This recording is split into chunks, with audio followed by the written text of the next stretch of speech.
안녕하세요 여러분. 아브라함의 여행 첫 번째 시간입니다. 창세기 12장 1절에서 4절입니다. 여호와께서 아브라함에게 이르시되 너는 너의 고향과 친척과 아비의 집을 떠나 내가 내게 보여줄 땅으로 가라. 내가 너로 큰 민족을 이루고 내게 복을 주어 내 이름을 창대하게 하리니 너는 복이 될지라. 너를 축복하는 자에게는 내가 복을 내리고 너를 저주하는 자에게는 내가 저주하리니 땅의 모든 족속이 너로 말미암아 복을 얻을 것이라 하신지라. 이에 아브라함이 여호와의 말씀을 따라갔고 롯도 그와 함께 갔으며 아브라함이 하란을 떠날 때에 75세였더라. 아브라함은 고향과 아비의 집을 떠나 하나님의 말씀을 따라 여행을 떠납니다. 그는 여행의 목적지가 어딘지도 모릅니다. 단지 그의 마음속에 있는 것은 이 여행을 통해 하나님이 보여주신 약속이 이루어질 것이라는 희미한 믿음뿐입니다. 그 약속이 구체적으로 어떻게 이루어져 갈지는 아무도 모릅니다. 또 여행 중에 어떤 일이 일어날지도 모릅니다. 사람들이 보기에 참으로 기가 막히고 어리석은 여행이 시작된 것입니다. 그러나 이 여행의 시작과 과정과 끝을 모두 알고 계시는 분이 있죠. 네, 바로 하나님이십니다. 그렇습니다. 아브라함은 오직 하나님만이 알고 계시는 여행을 시작한 것입니다. 이런 의미에서 모든 그리스도인들은 하나님만이 알고 계시는 인생의 여행을 시작한 것이라 할 수 있는 것입니다. 영적 여행이라는 것, 바로 이런 것입니다. 목적지가 어딘지, 그 과정이 어떤 것인지 모르는 것입니다. 단지 알 수 있는 것은 딱 한 가지 여행의 목적입니다. 하나님이 보여주신 약속, 바로 그것입니다. 하나님은 그 약속에 대한 믿음이 희미할지라도 그 약속을 따라 길을 떠나는 여행자를 통해 당신의 섭리를 이루어 가십니다. 그분의 역사와 섭리는 참으로 어리석어 보입니다. 왜 이렇게 하지? 좀 더 합리적인 방법이 있을 텐데, 똑똑한 사람도 많을 테고, 하나님의 섭리를 좀 더 쉽게 이루어질 수 있는 돈도 많고 권력도 있는 괜찮은 사람들이 많을 텐데, 왜 굳이 느리고 답답해 보이는 또 검증도 되지 않은 사람을 통해 이루어가려 하실까? 하지만 하나님은 이러한 여행자를 찾고 계십니다. 모든 외적인 조건을 떠나 단지 희미한 믿음일지라도 그분의 약속의 말씀을 따라 이 세상이 소중히 여기는 것들을 내려놓고 길을 떠날 수 있는 사람, 바로 그 사람을 찾고 계십니다. 기독교인들이 욕먹는 이유는 한 가지입니다. 바로 내려놓지 못하고 여행을 떠나려 하기 때문입니다. 내려놓지 않고 하나님의 복을 얻으려 하기 때문입니다. 1,000만 명의 교회 다니는 사람들이 있고 수천 개의 교회가 세워진다 해도 그 숫자들을 통해 하나님의 섭리와 역사가 이루어지는 것은 아닙니다. 하나님은 그 중에 단 한 사람일지라도, 단 한 개의 교회일지라도 여행의 목적을 위해 하나하나 내려놓으며 길을 떠나는 바로 그 한 사람과 그 한 교회를 통해 위대한 섭리를 이루시고 영광을 받으실 것입니다. 가슴 깊은 곳으로부터 울컥하고 한 모금의 분노를 토하고 싶어지는 시절을 살아갈지라도 역설적이지만 부디 하루하루 하나님의 나라를 향한 발걸음을 멈추지 마시기를 두 손 모아 기도합니다. 감사합니다. 여러분 반갑습니다. 아브라함의 여행 두 번째 시간입니다. 창세기 12장 5절에서 9절입니다. 아브라함이 그의 아내 사레와 조카 롯과 하란에서 모은 모든 소유와 얻은 사람들을 이끌고 가나안 땅으로 가려고 떠나서 마침내 가나안 땅에 들어갔더라. 아브라함이 그 땅을 지나 세겜 땅 모래 상수리 나무에 이르니 그때 가나안 사람이 그 땅에 거주하였더라.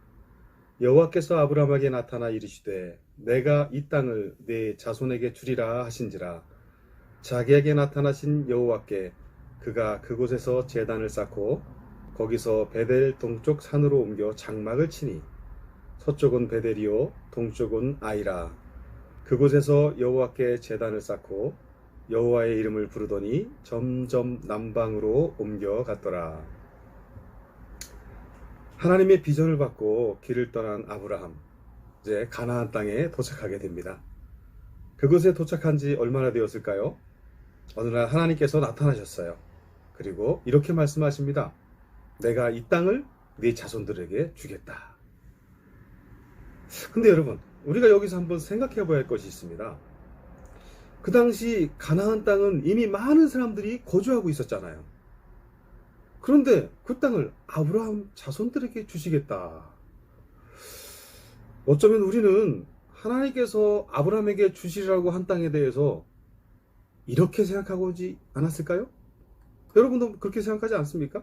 아니, 사람이 살지 않는 엄청난 초원지대라든가 아직 발견되지 않은 미개척지 같고 뭔가 신비스러움도 있고 그 정도 돼야 하나님께서 자손들을 하늘의 별같이 많게 하셔서 큰 민족을 이루게 하실 그 정도 될 만한 땅이 돼야 되지 않을까요? 큰 도읍지가 될 만한 그런 장소 말입니다. 우리가 생각할 때는 그렇게 생각한 것 같아요. 아브라함도 그렇게 생각하지 않았을까요? 그리고 나 마음속으로 굉장한 기대를 하고 있지 않았을까요? 하지만 아브라함과 우리의 기대는 다 빗나갔습니다. 아브라함이 도착한 곳, 바로 그곳은 사람들이 엄청나게 번성하고 있는 가나안 땅이었기 때문입니다. 아니, 도대체 여기서 어떻게 하란 말인가? 하지만 아브라함은 거기서 하나님께 제단을 쌓고 제사를 드립니다. 아브라함은 자신들의 가술들과 가축들이 머물 만한 곳을 발견하기가 엄청 어려웠을 거예요. 왜냐하면 웬만한 데는 다 사람들이 살고 있었으니까요. 그래서 결국 그는 어디로 가요? 산으로 올라가게 됩니다. 마땅히 거할 곳이 없어서 산으로 올라가죠.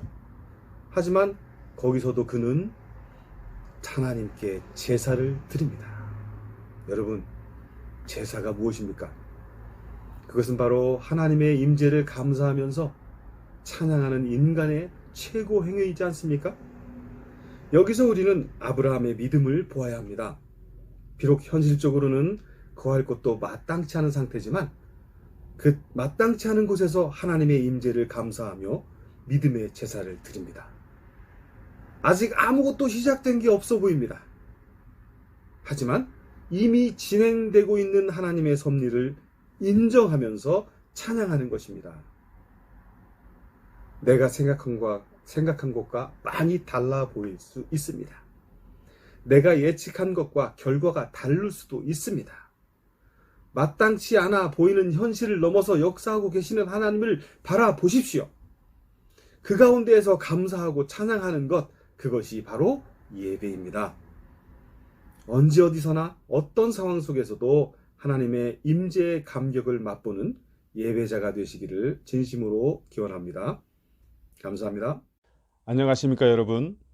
아브라함의 여행 세 번째 시간입니다. 본문 말씀 창세기 12장 10절에서 16절까지입니다.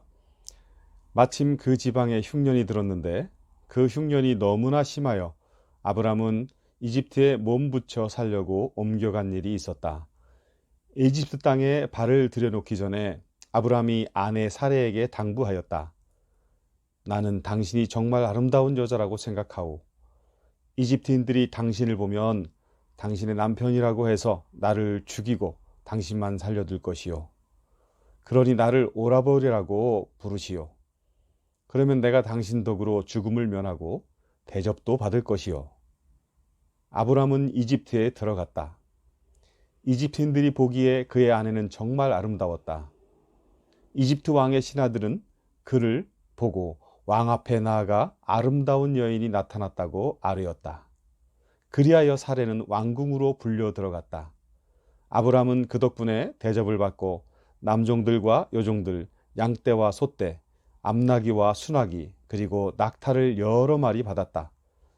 그러나 왕은 아브라함의 아내 사레를 불러들인 벌로 온 가족과 함께 야훼께 무서운 재앙을 받았다. 왕은 아브라함을 불러 꾸짖었다. 내가 어찌하여 나에게 이런 일을 했느냐? 왜 그를 내 아내라고 하지 않았느냐? 왜 이 여자를 내 누이라고 속여 내 아내를 삼게 하였느냐? 내 아내가 여기 있으니 데리고 당장 물러가라. 이집트 왕은 부하들에게 명하여 아브라함을 그의 아내와 그의 모든 소유와 함께 내어 보냈다. 자, 여기가 후손들이 살아가게 될 약속의 땅이라고 응답을 받긴 받았는데, 그런데 영 개운치가 않습니다. 살 곳도 마땅치 않고 게다가 흉년이 들어 먹고 살기가 점점 힘들어집니다. 여기서 여러분 같으면 이 시점에서 어떻게 반응하겠습니까? 아브라함의 반응은 그냥 보통 사람들의 반응이었습니다. 지금 사는 곳이 먹고 살기 마땅치 않으니 우선 여기를 떠나서 다른 곳으로 가야겠다. 뭐 이런 것입니다. 신앙이 좀 있는 사람 같으면 좀 더 신중하게 금식 기도라고 하면서 하나님의 선택의 여부를 묻고 하겠죠. 어쩌면 아브라함도 그랬을지도 몰라요. 하지만 아무런 응답도 없으면 여러분 어떡하시겠습니까? 저는 여기서 아브라함도 기도했지만 아무런 응답을 받지 못했을 거라는 전제를 두고 이야기를 할까 합니다. 우리도 살면서 아브라함과 비슷한 경험을 할 때가 많지 않나요? 문제가 닥쳐왔는데 기도해도 영 신통치가 않고 도대체 어떻게 해야 할지 막막하고 답답할 때가 있지 않나요? 아브라함은 선택을 해야 했습니다. 여기 남을 것인가? 아니면 떠날 것인가? 결국 고민 끝에 아브라함은 모든 것이 풍족한 애굽으로, 즉 이집트로 떠나는 쪽으로 결론을 내립니다. 그리고 치밀하게 계산까지 합니다. 내려갔을 경우 그 당시 시대 상황으로 볼 때 이 애굽 놈들, 즉 애굽 사람들은 예쁜 아내를 두고 있는 나를 그냥 두지 않을 것이다. 어쩌면 나를 죽이고 아내를 빼앗을지도 모른다. 그렇다면 나는 내 아내를 누이라고 하면 되겠구나. 뭐 대충 이런 계산이 나오지 않나 싶습니다. 이런 계산을 하는 아브람도 또 그의 아내도 아마 답답했을 겁니다. 아니 이렇게까지 하면서 살아야 되나?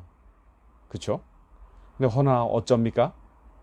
기도해도 아무 응답은 없고 먹고 살 길은 점점 막막해져 가는데, 어쨌든 아브라함은 애굽 즉 이집트로 내려가게 되고 거기서 예상했던 것과 예상치 못했던 두 가지 결과를 경험하게 됩니다.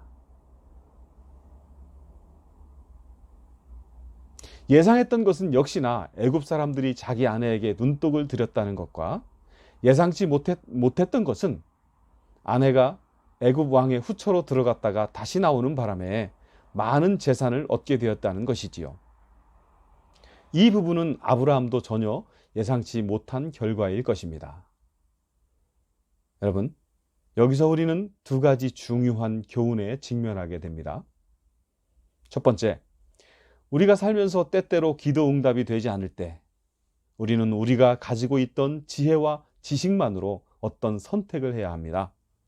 이때 중요한 것은 현실을 직시하여 남에게 피해가 가지 않는 한도에서 적합한 선택을 해야 한다는 것이지요. 즉 정당한 선택이어야 한다는 것입니다. 아브라함은 당시 상황을 고려하여 아내를 누이라고 속이는 선택을 하지만 실제적으로 그의 아내는 자신의 이복 누이였기에 꼭 틀린 말은 아니지요. 자기 아내를 누이라고 했다고 해서 다른 사람에게 손해가 가는 것은 아니다라는 것입니다. 물론 결과적으로 애굽 왕에게는 큰 피해가 갔지요. 그러나 그건 또 다른 문제입니다. 어쨌든 이 선택은 아브라함이 애굽에서 안전하게 먹고 살기 위해 필요한 최소한의 조치였다고 할 수 있겠습니다. 두 번째 교훈은 하나님의 역사입니다. 아브라함은 하나님의 무응답 속에서 자신이 내린 선택으로 인해 전혀 예상치 못한 풍족한 결과를 경험하게 됩니다.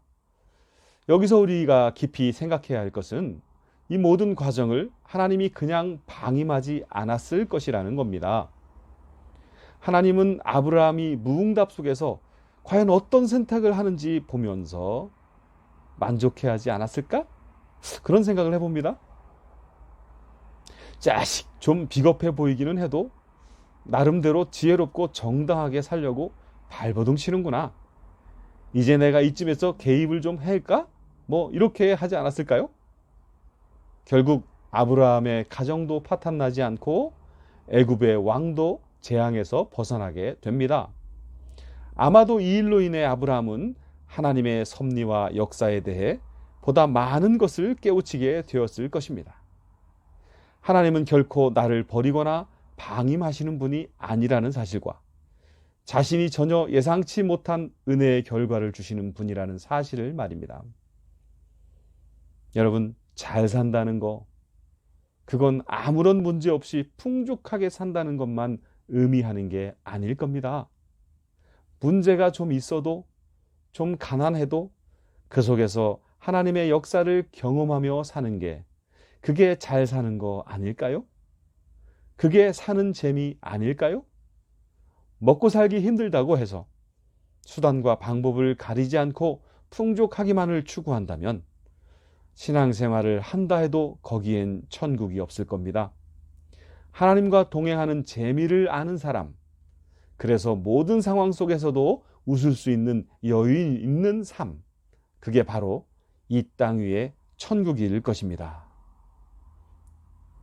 여러분 모두가 이렇게 어떤 삶의 자리든지 내가 살고 있는 그 삶의 자리를 이 땅 위의 천국으로 만들어 가시는 저와 여러분 되시기를 진심으로 기원합니다.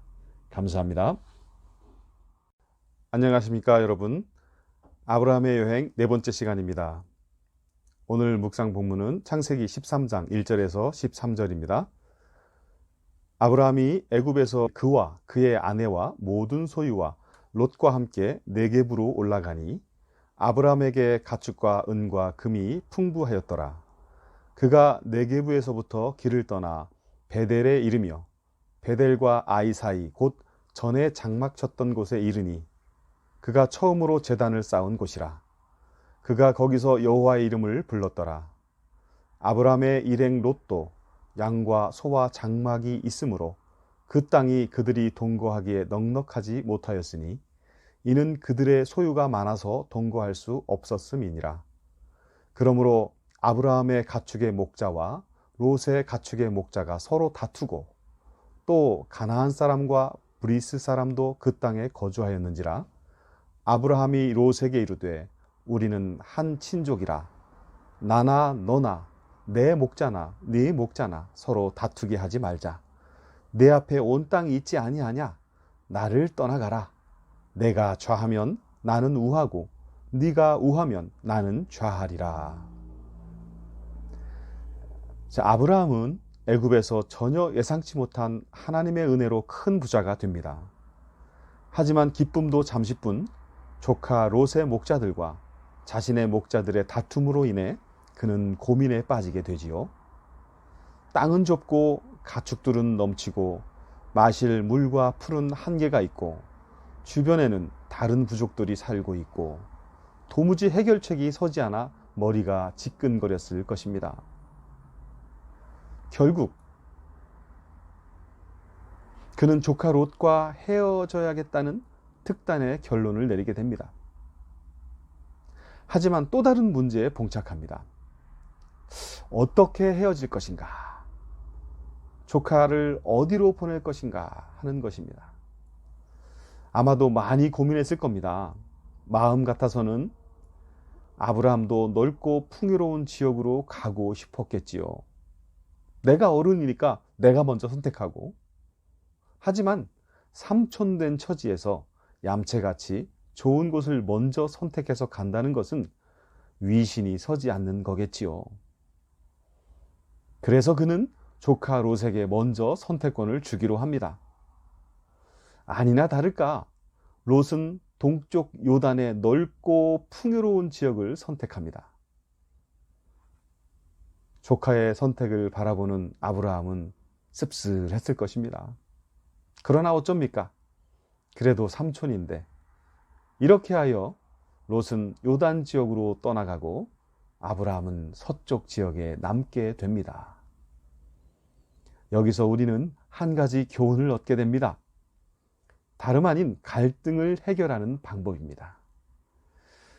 아브라함은 조카 롯과의 갈등을 해결하기 위해 롯에게 선택권을 주었지요. 이 동쪽을 선택하면 자신은 서쪽으로 가고, 롯이 서쪽을 선택하면 자신은 동쪽으로 가겠다는 것이지요. 아브라함의 이러한 방법이 언뜻 보면 칼자루가 조카 롯에게 쥐어져 있는 듯 보입니다만 그게 아닙니다. 아브라함의 방법은 바로 하나님께 칼자루를 쥐어 드리는 것입니다.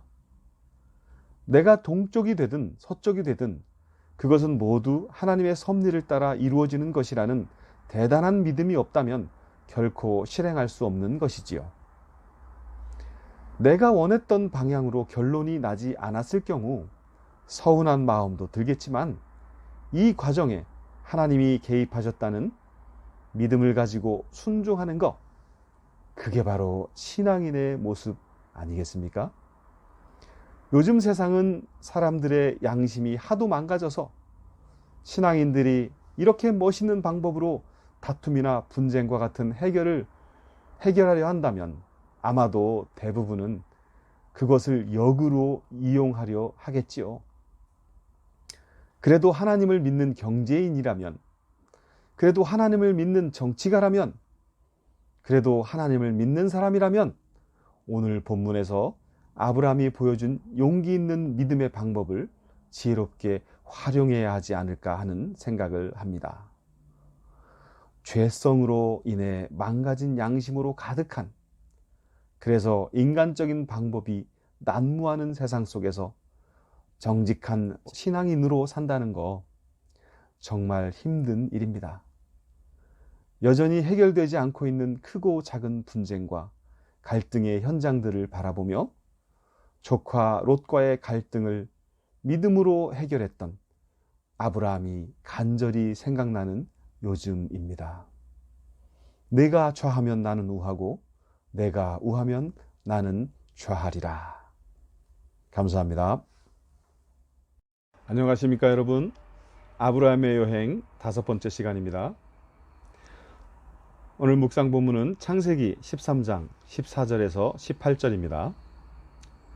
롯이 아브라함을 떠난 후에 여호와께서 아브라함에게 이르시되 너는 눈을 들어 너 있는 곳에서 북쪽과 남쪽 그리고 동쪽과 서쪽을 바라보라. 보이는 땅을 내가 너와 내 자손에게 주리니 영원히 이르리라.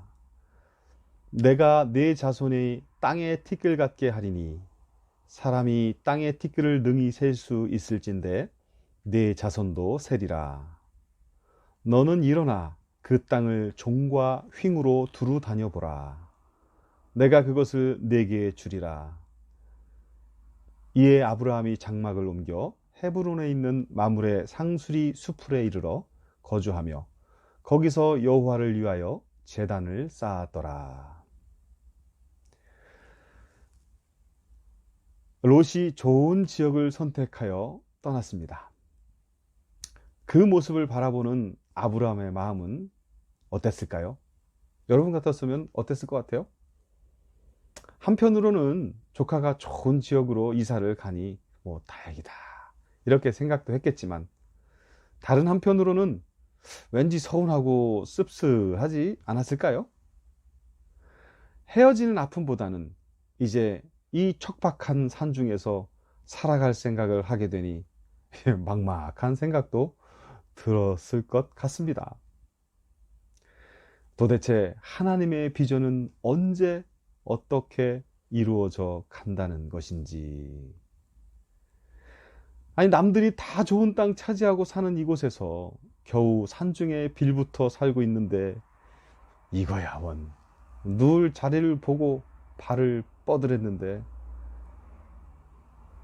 이렇게 헤어짐에 대한 씁쓸함과 미래에 대한 노심초사 가운데 있는 아브라함에게 하나님의 음성이 들려온 것입니다. 동서남북을 바라보라. 보이는 땅이 다 너와 내 자손의 땅이다. 네 자손의 땅이 티끌처럼, 네 자손이 땅의 티끌처럼 많아질 거다. 어? 일어나 두루 다녀봐라. 우리는 이 말씀을 통해 하나님이 어떤 분이신지 좀 더 느끼게 됩니다. 먹고 사는 길이 막막해졌던 때부터 애굽으로 내려갔다 다시 올라오기까지 아무런 말씀도 하지 않으셨던 하나님께서 조카 롯과 헤어져 씁쓸함과 노심초사에 빠져 있을 아브라함에게 말씀을 주고 계시는 겁니다. 좀 더 구체적인 확신의 말씀을 말이죠. 아브라함은 이 말씀으로 인해 그동안의 마음고생 모두 해소되지 않았겠어요? 예? 동시에 좁고 척박해 보이는 지역에 머물고 있지만 그 마음만은 이미 온 가나안 땅을 품고 다시 한번 꿈으로 가득 차오르게 되었지 않았을까요? 신나는 거죠, 진짜. 예. 그래, 하나님은 날 떠나지 않으셨다. 약속도 잊지 않으셨어. 그래, 하나님이 나와 함께 하시는데 까짓거 겁날 게 뭐야. 그리고 이렇게 소리 지르지 않았을까요? 그래, 난 아브라함이다. 난 하나님이 선택한 사람이다. 그래, 절망적인 현실들아, 얼마든지 와봐라. 결국 여기서 보이는 동서남북 가나안 땅 모두 내 것이 될 거야. 와하하하. 뭐 이렇게 예, 이렇게.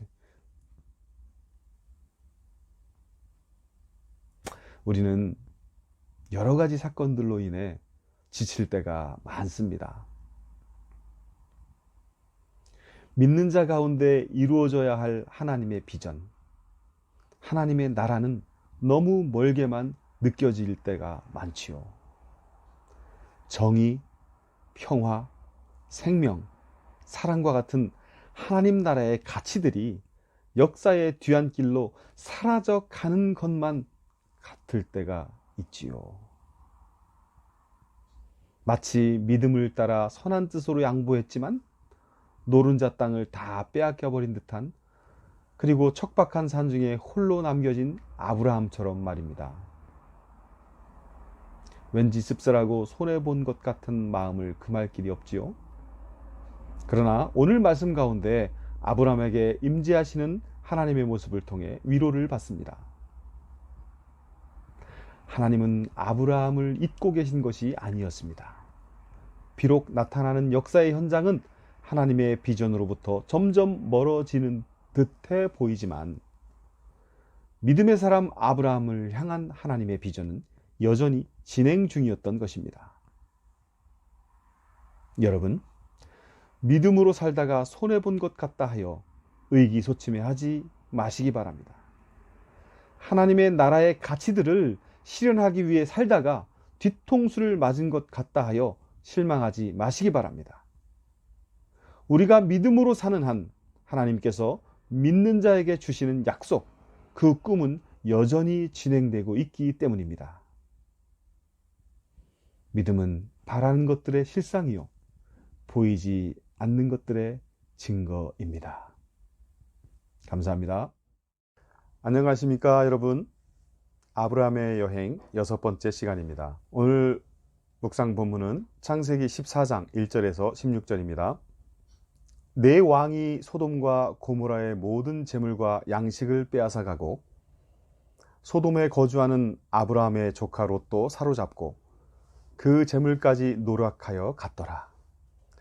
도망한 자가 와서 히브리 사람 아브라함에게 알리니 그때 아브라함이 아모리 족속 마므레의 상수리 숲을 근처에 거주하였더라. 마므레는 에스골의 형제요 또 아넬의 형제라. 이들은 아브라함과 동맹한 사람들이더라. 아브라함이 그의 조카가 사로잡혔음을 듣고 집에서 길리고 훈련된 자 318명을 거느리고 단까지 쫓아가서 그와 그의 가신들이 나뉘어 밤에 그들을 쳐부수고 다메섹 왼편 호바까지 쫓아가 모든 빼앗겼던 재물과 자기의 조카 롯과 그의 재물과 또 부녀와 친척을 다 찾아왔더라. 오늘 말씀 속에서 우리는 지금까지와는 사뭇 다른 아주 강하고 민첩하고 지혜롭기까지 한 아브라함의 모습을 보게 됩니다. 독립해 나간 조카 롯과 가솔들이 도시 국가끼리의 전투 와중에 서로 사로잡혀 갔다는 소식을 접하게 된 아브라함의 모습을 보세요. 그는 마치 준비라도 한 듯 자신이 훈련시킨 사람들을 이끌고 조카 롯을 구하러 갑니다. 겨우 318명. 그의 대적들은 아마도 수천 명은 넘을 텐데 그는 조카를 구하기 위해 출동합니다. 대단한 용기가 아닐 수 없지요. 게다가 그는 치밀한 기습 작전을 세워 정말이지 기적 같은 승리를 거둘 정도로 지혜롭기까지 합니다. 그뿐인가요? 그는 비록 이방인으로서 척박한 곳에서 더부살이하고 있지만 주변 사람들과 동맹을 맺을 정도로 인간관계도 훌륭합니다. 이처럼 오늘 본문에 나오는 아브라함은 인격과 용기와 지혜까지 두루 갖춘 뛰어난 지도자의 모습을 보여주고 있습니다. 여기서 우리가 깊이 생각해 보아야 할 것이 있습니다. 하나님은 아브라함을 부르시고 전무후무한 비전의 약속을 주셨습니다. 이것은 분명 하나님이 이루시지 않으면 불가능한 비전입니다. 우리는 이러한 엄청난 약속이 주어지면 내 힘으로는 불가능한 것이니 하나님이 다 알아서 이루시겠지라는 생각을 하기 쉽습니다. 그래서 아무것도 하지 않은 채 하나님이 약속을 이루어 주시기까지 막연하게 혹은 낙관적인 마음으로 기다릴 때가 있지 않은가요? 물론 이러한 모습이 아주 잘못되었다는 것은 아니지만 적어도 오늘 본문 속에 나오는 아브라함의 모습을 통해 그러한 막연한 혹은 낙관적인 믿음의 모습이 반드시 바람직한 것만은 아니라는 것을 알게 됩니다. 아브라함은 하나님의 부르심 이후 아마도 막연한 혹은 낙관적인 신앙 태도로 여행을 했을 겁니다. 그런데 현실적인 위기를 몇 번 겪으면서 그도 변화되었지 않을까 하는 생각을 하게 됩니다. 애굽에서 그렇게 비굴했던 그가 오늘은 전혀 다른 모습을 보여주고 있기 때문입니다. 아마 이러한 시련을 통해 신앙관의 변화가 있었던 것이 분명해 보입니다. 그러므로 우리는 아브라함을 통해 교훈을 얻어야 합니다. 그는 자신과 가족과 재물을 지키기 위해 내적으로 힘을 길렀습니다. 더 나아가 그는 주변 사람들과 좋은 관계를 맺어갑니다. 거기에 멈추지 않고 그는 주변 도시 국가들의 성향까지 파악하여서 장단점까지 알아냅니다. 결국 이러한 변화가 오늘의 대승리를 거두게 된 중요한 요인이 된 것이지요. 여러분, 하나님은 분명 비전을 주시고 그 비전의 약속을 이루어 가시는 분입니다. 그러나 그 약속이 이루어지기까지 우리는 우리의 일을 해야 합니다. 자신과 타인의 생명을 지키기 위해 내적인 외적인 힘을 기르는 것, 주변 사람들과의 좋은 인간 관계를 유지해 가는 것, 그리고 내가 살아가고 있는 현실에 대한 정확한 파악, 이런 것들이지요.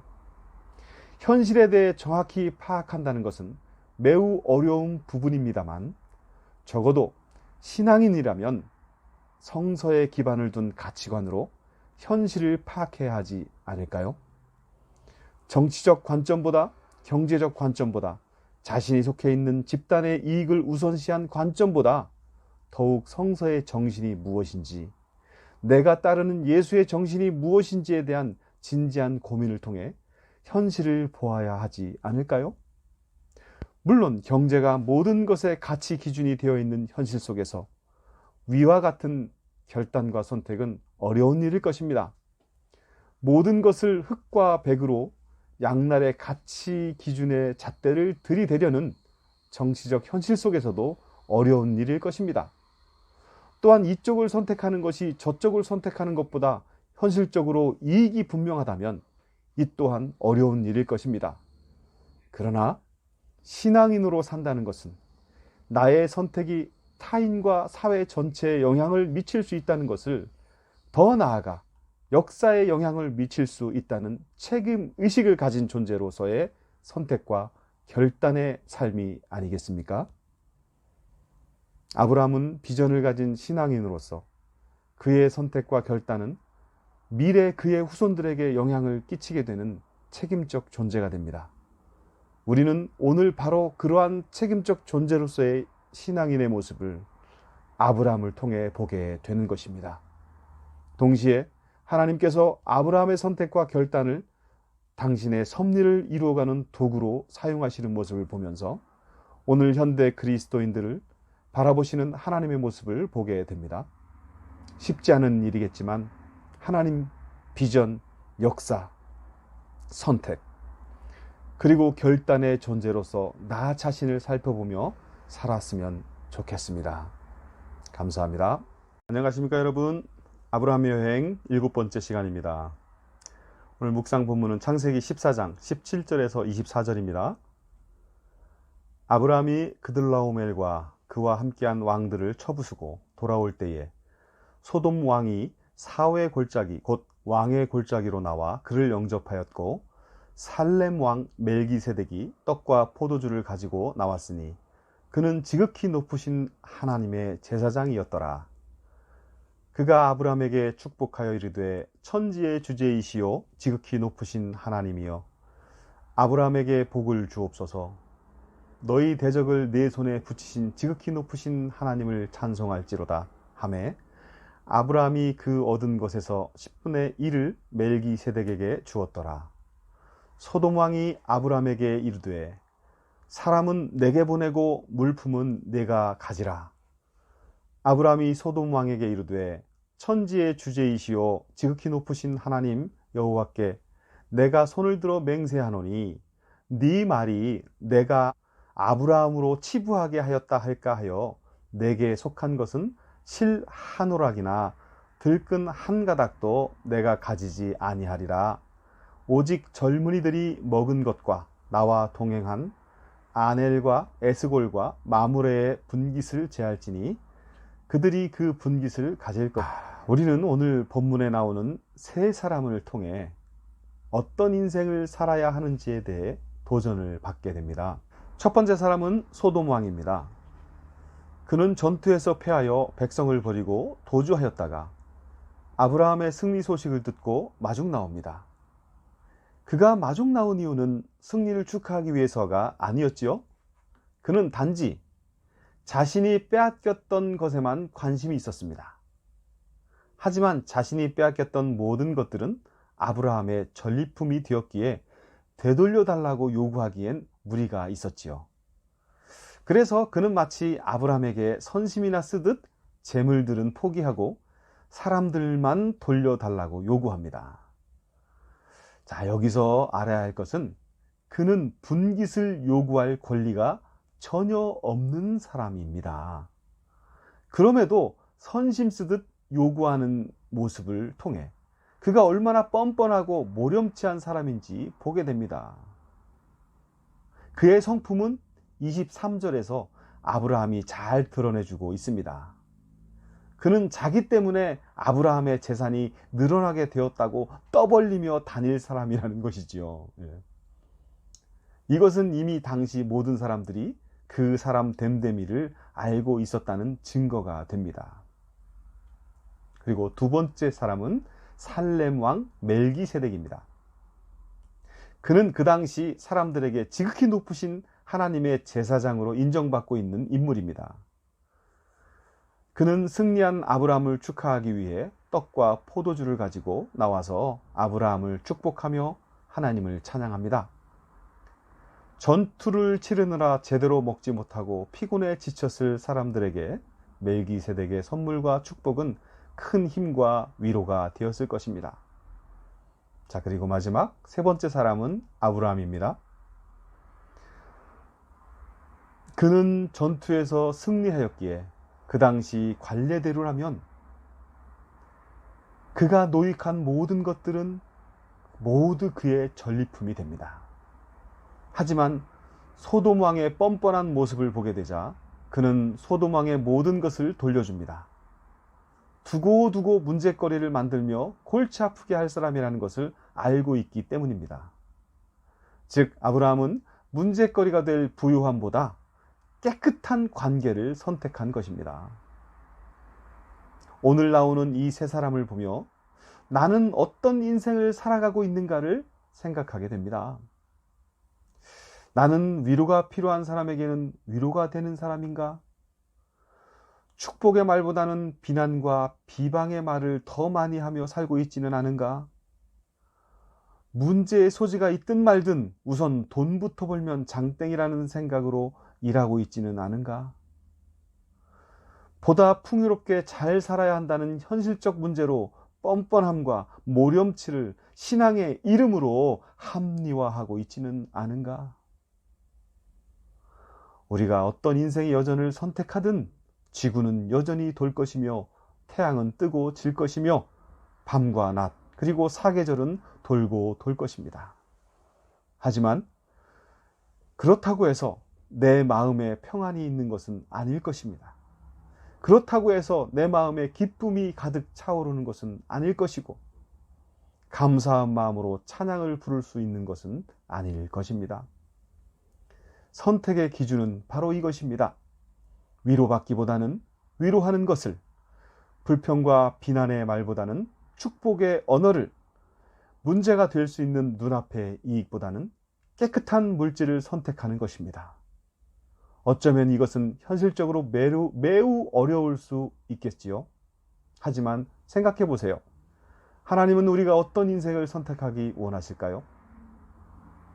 여호와의 말씀이니라 너희를 향한 나의 생각을 내가 아나니 평안이요 재앙이 아니니라 너희에게 미래와 희망을 주는 것이니라.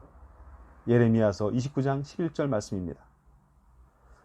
여러분, 행복은, 평안은, 기쁨은, 감사는 바로 마음의 선택에 달려 있음을 잊지 마시기 바랍니다. 감사합니다. 안녕하십니까 여러분.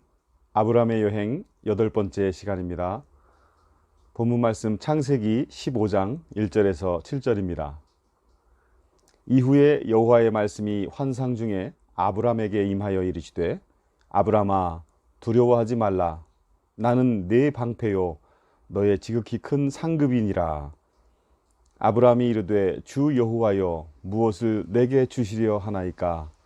나는 자식이 없사오니 나의 상속자는 이 다메섹 사람 엘리에셀이니이다. 아브라함이 또 이르되 주께서 내게 씨를 주지 아니하셨으니 내 집에서 길린 자가 내 상속자가 될 것이니이다. 여호와의 말씀이 그에게 임하여 이르시되 그 사람이 내 상속자가 아니라 내 몸에서 날 자가 내 상속자가 되리라 하시고 그를 이끌고 밖으로 나가 이르시되 하늘을 우러러 무뼈를 셀 수 있나 보라. 또 그에게 이르시되 내 자손이 이와 같으리라. 아브라함이 여호와를 믿으니 여호와께서 이를 그의 의로 여기시고 또 그에게 이르시되 나는 이 땅을 내게 주어 소유를 삼게 하려고 너를 갈대아인의 우르에서 이끌어낸 여호와니라. 도시국가 연합과의 전투에서 큰 승리를 하고 돌아온 아브라함. 이제 그의 이름은 주변 도시 국가들 사이에 널리 퍼지게 되었을 것입니다. 반면에 그의 속마음은 어땠을까요? 자세히 알 수는 없으나 오늘 본문에서 하나님이 아브라함에게 나타나서 하시는 말씀을 통해 엿볼 수 있습니다. 아브라함아 두려워하지 말라, 이 말씀이죠.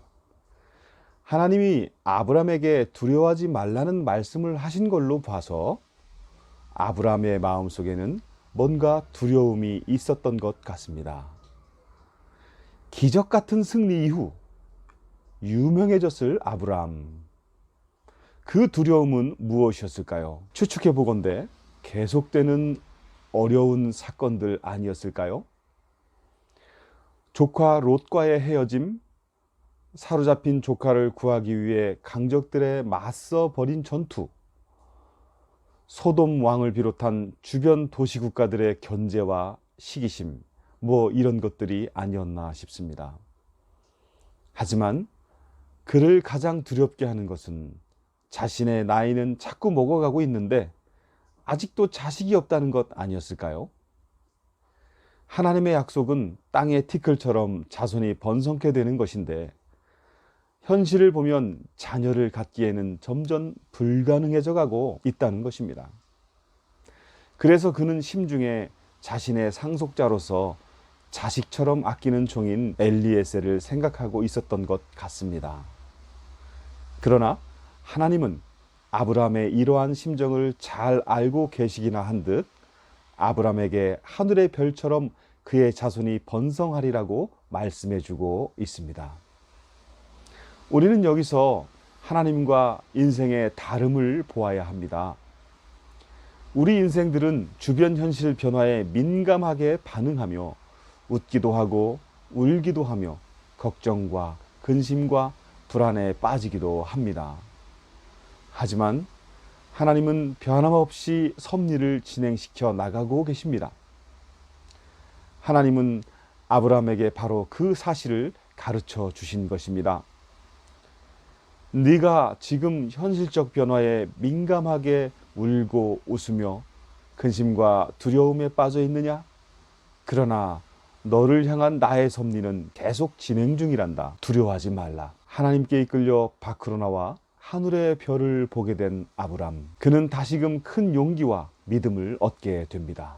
여러분, 주변 현실이 변하게 될 때, 그래서 우리 마음이 흔들리며 근심과 두려움 속에 빠질 때 우리는 무엇을 보아야 할까요? 네, 바로 하나님, 그분이십니다. 그분이 어떤 분이신가를 분명히 알고 있어야 합니다. 오늘 아브라함은 두려운 현실 속에서 다시금 하나님이 어떤 분이신가를 발견하고 믿음을 다잡고 있지요. 나는 이 땅을 내게 주어 소유를 삼게 하려고 너를 갈대아인의 우리에서 이끌어낸 여호와니라. 그분은 우리 주변 현실의 변화와는 상관없이 그분의 섭리를 진행시켜 가십니다. 우리는 너무 쉽게 변해가지만 그분은 처음이나 지금이나 앞으로 변함없을 거라고 말씀하십니다. 우리는 아브라함을 통해 자신을 계시해 주고 계시는 하나님의 모습을 믿어야 합니다. 주변 현실이 변하여 근심과 두려운 마음이 들 때 변함없이 당신의 섭리를 진행시켜 가고 계시는 하나님을 바라보시기 바랍니다. 믿는 자의 방패와 상급이 되시는 그분이 바로 우리의 하늘 아버지십니다. 감사합니다. 안녕하십니까 여러분. 아브라함의 여행 9번째 시간입니다. 본문 말씀 창세기 15장 12절에서 21절입니다. 해질 때에 아브라함에게 깊은 잠이 임하고 큰 흑암과 두려움이 그에게 임하였더니 여호와께서 아브라함에게 이르시되 너는 반드시 알라. 내 자손이 이방에서 객이 되어 그들을 섬기겠고 그들은 400년 동안 내 자손을 괴롭히리니 그들이 섬기는 나라를 내가 징벌할지니요 그 후에 내 자손이 큰 재물을 이끌고 나오리라. 너는 장수하다가 평안히 조상에게로 돌아가 장사될 것이요 내 자손은 4대 반에 이 땅으로 돌아오리니 이는 아모리 족속의 죄악이 아직 가득 차지 아니함이니라 하시더니 해가 져서 어두울 때에 연기 나는 화로가 보이며 타는 횃불이 쪼갠 고기 사이로 지나더라. 그날에 여호와께서 아브라함과 더불어 언약을 세워 이르시되 내가 이 땅을 애굽 강에서부터 그 큰 강 유브라데까지 내 자손에게 주노니 곧 겐 족속과 그니스 족속과 간몬 족속과 헷 족속과 브리스 족속과 르바 족속과 아모리 족속과 가나안 족속과 기르가스 족속과 여부스 족속의 땅이니라 하셨더라.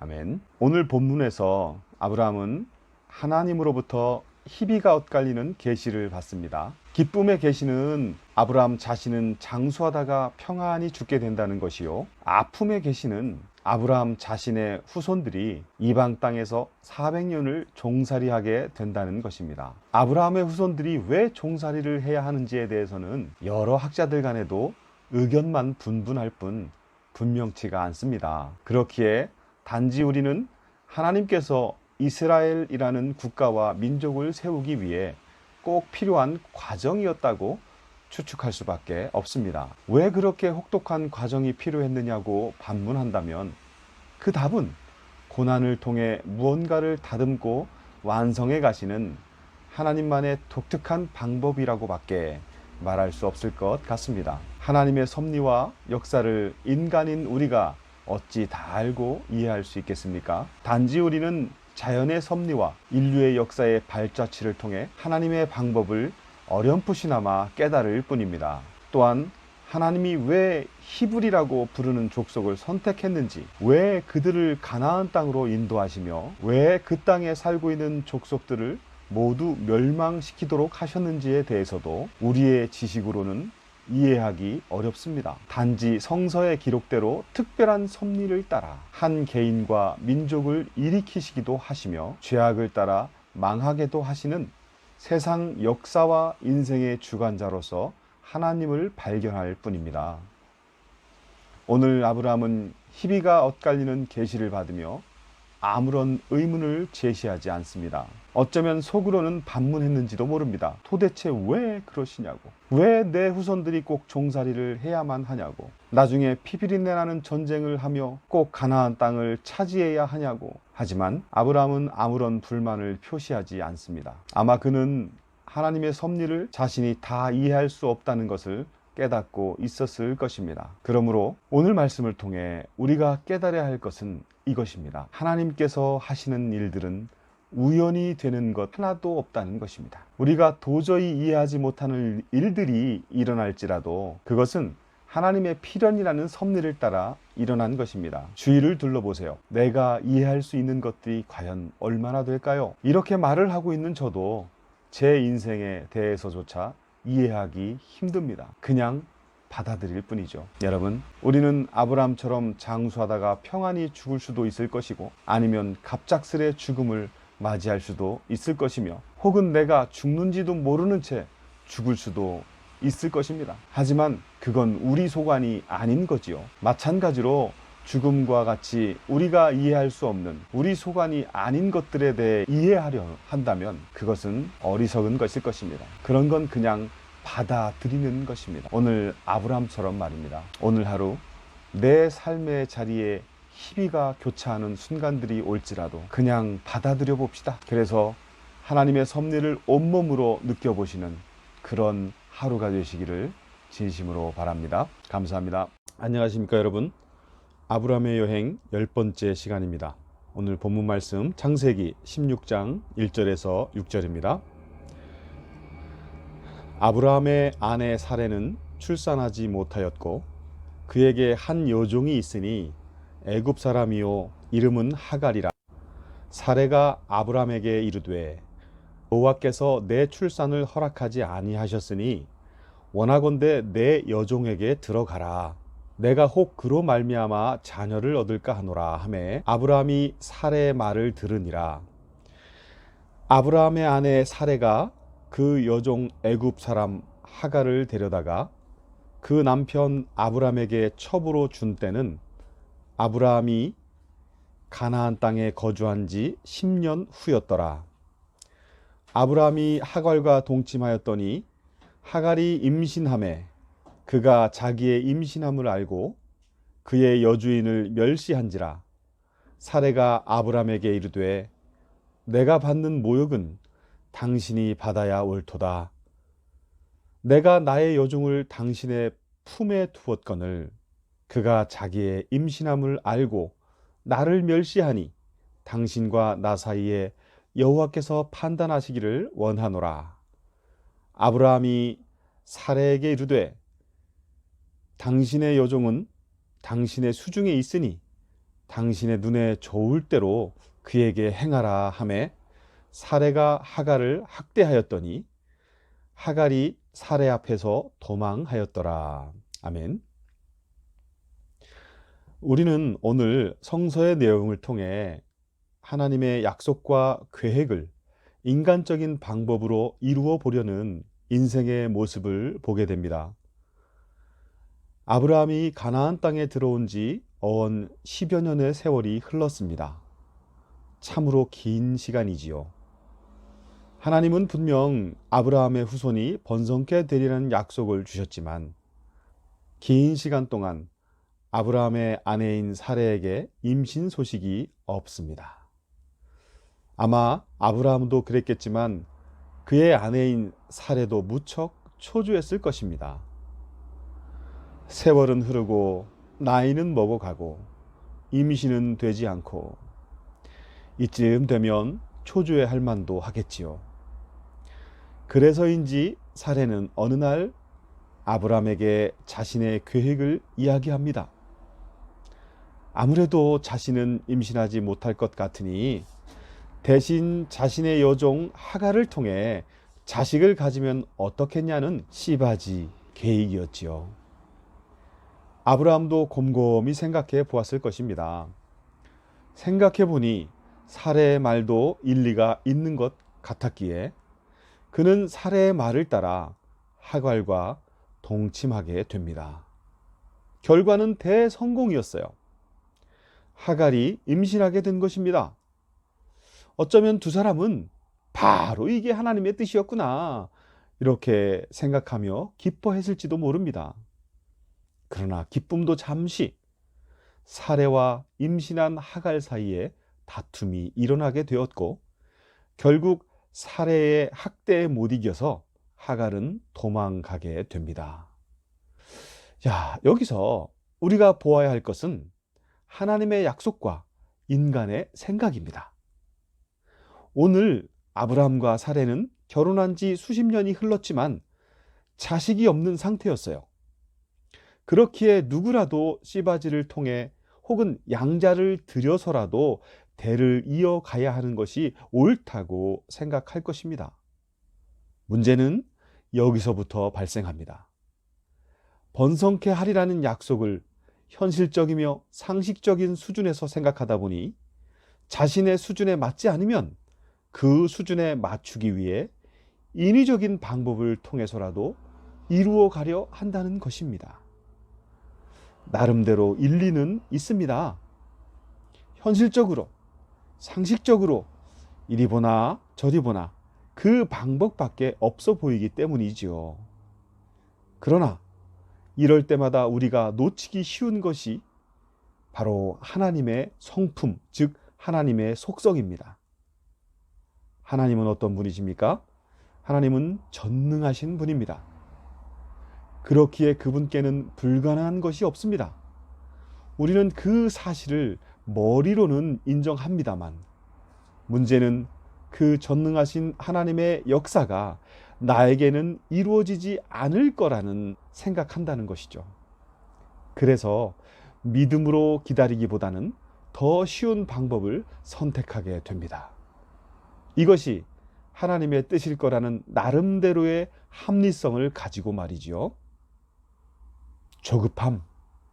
이것은 하나님의 역사를 내 삶의 자리에서 체험해 가는 데 있어서 큰 걸림돌이 됩니다. 때문에 하나님에 대한 믿음은 있는데 조급한 판단과 선택으로 인해 그분의 역사에 대한 결과물을 좀처럼 보기 힘들게 되는 것이지요. 여러분, 그 유명한 미래학자 엘빈 토플러 아실 겁니다. 그분이 예전에 제3의 물결이라는 책을 썼었어요. 그는 거기서 점점 빠르게 변화가는 세상에 대해서 조망하고 있습니다. 과거에는 수세기에 걸쳐 일어날 일들이 현대에는 10년, 5년, 1년 만에 일어나고 있다는 것입니다.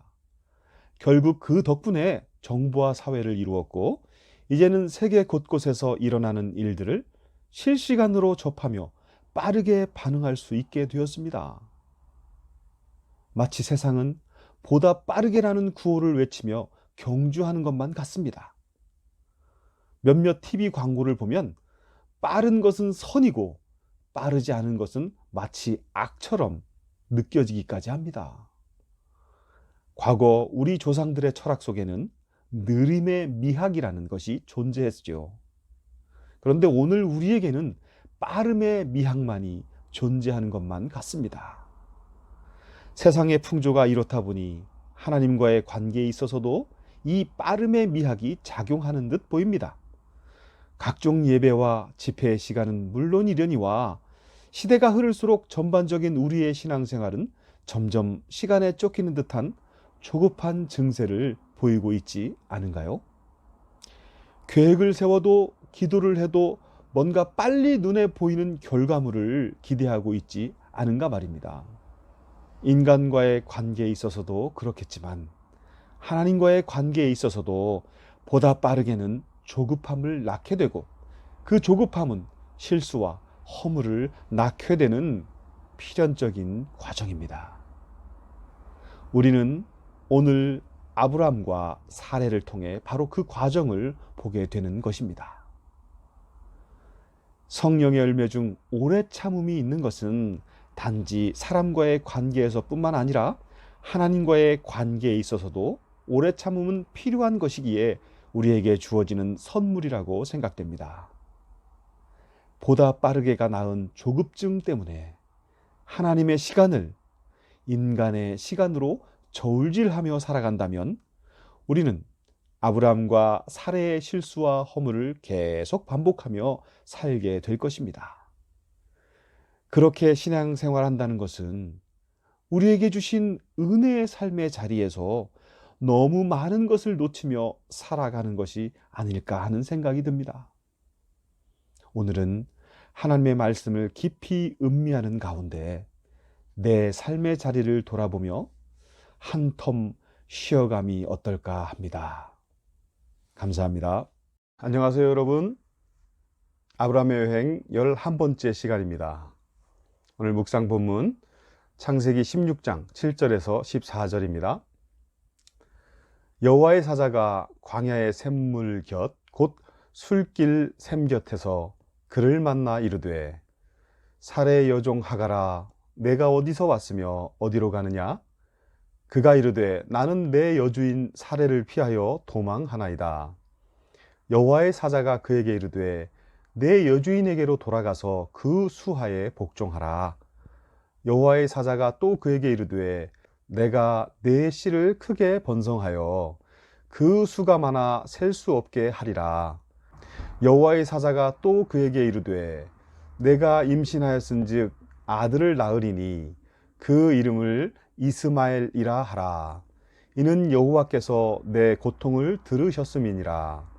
그가 사람 중에 들나귀 같이 되리니 그의 손이 모든 사람을 치겠고 모든 사람의 손이 그를 칠지며 그가 모든 형제와 대항해서 살리라 하니라. 하갈이 자기에게 이르신 여호와의 이름을 나를 살피시는 하나님이라 하였으니 이는 내가 어떻게 여기서 나를 살피시는 하나님을 배웠는고 함이라. 이러므로 그 샘을 부엘 라헬로이라 불렀으며 그것은 가데스와 베렛 사이에 있더라. 아멘. 사레의 여종 하갈은 아브라함의 씨를 잉태한 후에 인생 역전을 꿈꾸게 되었을 것입니다. 아이를 낳지 못하는 정실 부인보다 아이를 잉태한 자신이 더 아브라함의 사랑과 총애를 받으리라 생각했겠지요. 그래서인지 하갈은 자기가 여종이라는 사실을 망각하고 주인인 사레를 무시하기 시작합니다. 사레가 가만히 앉아서 당할 리가 없겠지요. 사레의 반격이 시작됐고 견디다 못한 하갈은 사레를 피해 도망가게 됩니다. 요즘같이 어디 가서 파출부나 식당에서 일할 수 있는 것도 아니고 사는 지역을 벗어나면 황량한 광야나 사막인 그곳에 가봐야 어디로 가겠습니까? 시간이 얼마나 흘렀는지 모르지만 아무튼 하갈은 광야에서 헤매다 오아시스를 찾게 되었고 거기서 하나님의 사자를 만나 앞으로의 자신의 인생과 후손의 인생 여정에 대한 예언을 듣게 됩니다. 우리는 여기서 뜻밖의 하나님의 모습을 보게 됩니다. 지금까지 우리는 아브라함을 불러서 창대함의 비전과 약속을 주시고 함께 동행하시는 하나님의 모습만 보아왔는데 오늘 본문 속에서는 애굽 출신의 하갈이라는 여인에게 아브라함과 비슷한 비전과 약속을 주시는 하나님을 보게 되었다는 것입니다. 아니, 하나님은 아브라함만의 하나님 아니셨나? 아브라함 말고 다른 사람 신경 쓸 겨를이 없으실 것 같은데, 아브라함의 족보 말고는 하나님을 섬기거나 아는 인간이 없을 텐데 어찌 하찮은 애굽 출신의 여종에게 관심을 가지실까? 뭐 이런 생각이 들 법도 한 상황입니다. 하지만 오늘 본문을 가만히 살펴보세요. 우리는 하갈을 통해 하나님의 성품을 두 가지나 발견하게 됩니다. 하나는 고통을 들으시는 분이요, 또 하나는 살펴보시는 분입니다. 그것도 우리가 하찮게 여기는 애굽 출신의 여종의 고통과 처지를 그냥 대충 들으시는 것이 아니고 귀를 기울여 들으신다. 또 대충 보시는 것이 아니고 주의를 기울여 보신다는 것입니다. 더 나아가 하나님은 하갈의 후손들이 어떻게 살게 될 것인지에 대해서도 계시하고 있습니다. 우리는 이러한 하나님의 모습을 통해 기독교인들이 얼마나 독선적으로 살아가고 있는가에 대해 깊이 생각해 보아야 합니다. 오늘 성서에 기록된 내용은 하나님은 기독교인이라고 불리는 사람들만의 하나님이 아닌 전 세계적이며 우주적인 하나님이라고 증거하고 있습니다. 물론 그렇다고 해서 모두가 동일하게 하나님 아버지라고 고백하는 것은 아니겠지만 세상 사람들의 하나님에 대한 인식이야 어떠하든지 간에 오늘 기독교가 믿는 하나님은 세계적이며 우주적인 하나님이라는 사실입니다. 뿐만 아니라 그 하나님은 우리가 하찮게 여기는 사람일지라도 주의를 기울여 들으시고 살펴보시는 너무도 섬세하신 분이라는 것입니다. 그러므로 우리는 오늘 말씀을 통해 세 가지의 교훈을 깨닫게 됩니다.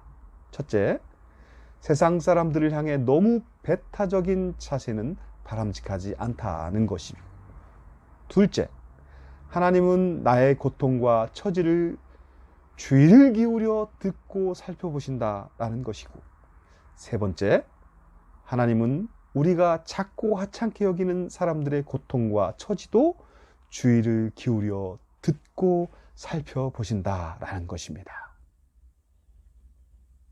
오만과 편견보다는 겸손과 이해가 더 성서적이며 독선과 배타보다는 관용과 평화가 더 성서적인 가치관입니다. 이 모든 것을 가능케 하는 것은 바로 사랑일 것입니다.